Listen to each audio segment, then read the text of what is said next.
По традиции, в конце уходящего года глава государства подвел его итоги.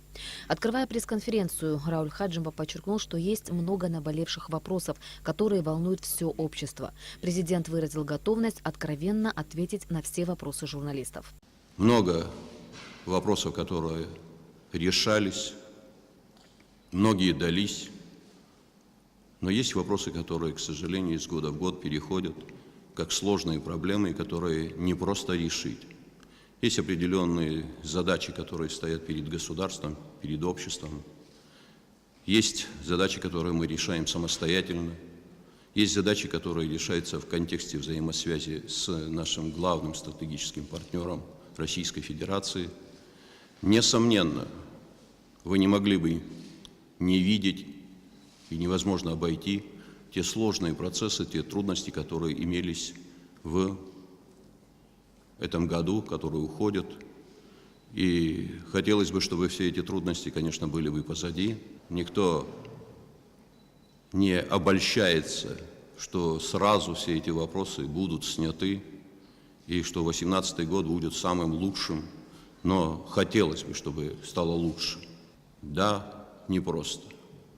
И когда говорят о том, что в Абхазии практически ничего не меняется, все осталось на том же месте, это неправда.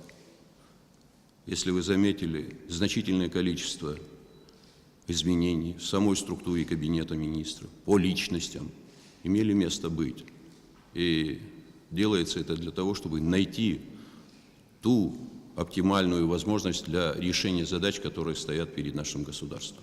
Проблемы экономики и здравоохранения, бюджет 2018 года, судьба приватизированных, но до сих пор не функционирующих объектов, проблемы сохранения и развития абхазского языка звучали в вопросах журналистов. В 2018 году появятся первые пенсионеры, которые по году рождения не попадают в категорию лиц, претендующих на получение российской пенсии. Этот вопрос решается с российской стороной, но параллельно должны быть предприняты определенные шаги для того, чтобы Абхазия могла самостоятельно выполнять обязательства по пенсионному обеспечению своих граждан, подчеркнул глава государства. Тема постановки начисления пенсий по отношению к этой категории людей достаточно непростая. Там две даты – до 1991 года, и размер пенсии определяется для категории людей до 2002 года работавших в тех или иных структурах. Мы ставим этот вопрос.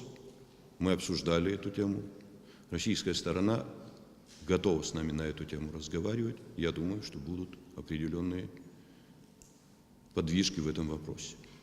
Что касается вообще общей ситуации, мы должны не только надеяться на российскую сторону, но мы должны решать и вопросы здесь у себя. К сожалению, многие эти вопросы все эти годы не решались. Я вчера говорил по этой теме в своем послании о необходимости начала работы по учету персонифицированному и понятию, кто должен платить и каким образом эти платежи должны производиться. Вот мы сегодня те законопроекты, которые готовим, я думаю, что решат эти задачи. И с учетом той еще помощи, которая будет оказана нам российской стороной. В стране в последнее время очень много говорится по поводу перспективы возникновения абхазской криптовалюты. Конечно же, на пресс-конференции этот вопрос особо интересовал журналистов. Говорить о том, чтобы заниматься майнингом на нашей территории, пока не приходится. Хотя я слышу о некоторых каких-то шагах, которые имеют место. Мы проговариваем эти вопросы с российской стороной. Мы обсуждаем эти темы. Ничего Абхазия в данном случае не теряет. Те, кто занимается этим, достаточно аккуратно сопоставляют свои возможности с теми имеющимися у них финансовыми возможностями. Это связано и с технологиями, которые необходимы в таких случаях.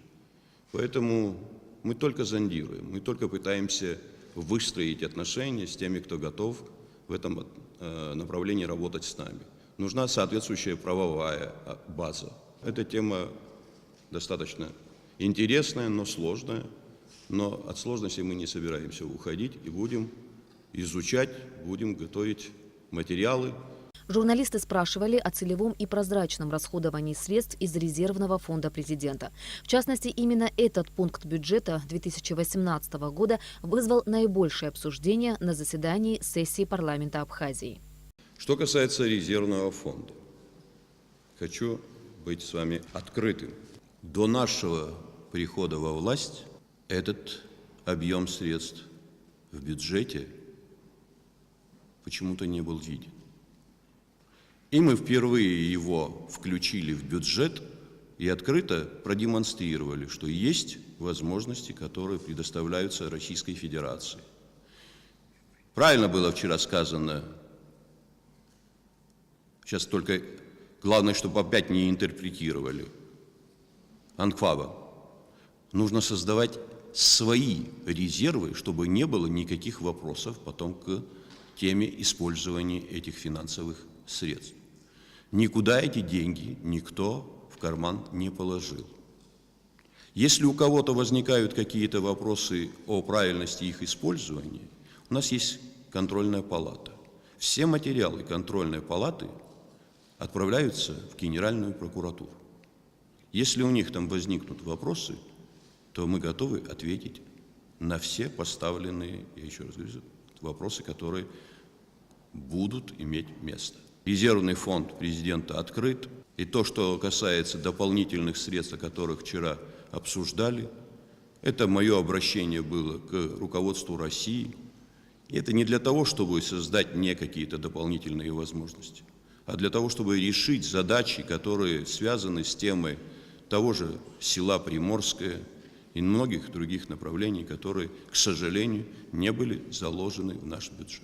Раулю Хаджимба был задан и вопрос по поводу его планов на 2019 год, в который в Абхазии пройдут выборы президента.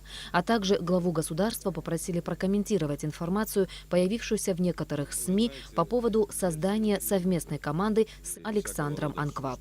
Что касается Александра Золотинсковича Анкваб, он депутат парламента.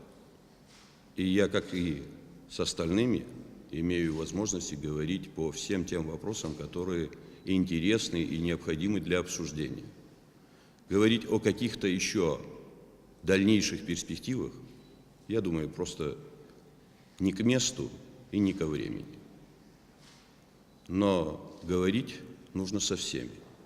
Как раз-таки тот период, прошедший, он был знаменателен в кавычках тем, что мы мало говорили, мы мало общались. Если человек находится сегодня на территории Абхазии и нет никаких других каких-либо претензий к нему, как иногда представляют, то почему должен быть запрет на общение с этим человеком? Я думаю, что говорить нужно со всеми, и об этом я говорил всегда открыто. Что касается перспективы моей по поводу второго срока, еще 2 года. Вы знаете, сидеть в этом кресле не самое большое удовольствие. Это тяжелый труд, поэтому поживем, увидим. А я думаю, что за 2 года наберется значительное количество кандидатов, которые могут оказаться для народа, для общества, может быть, и лучшими. Пресс-конференция длилась около 2 часов, в течение которой Рауль Хаджимба ответил более чем на 30 вопросов журналистов. Ирина Аршба, Алексей Агухава, Абхазское телевидение.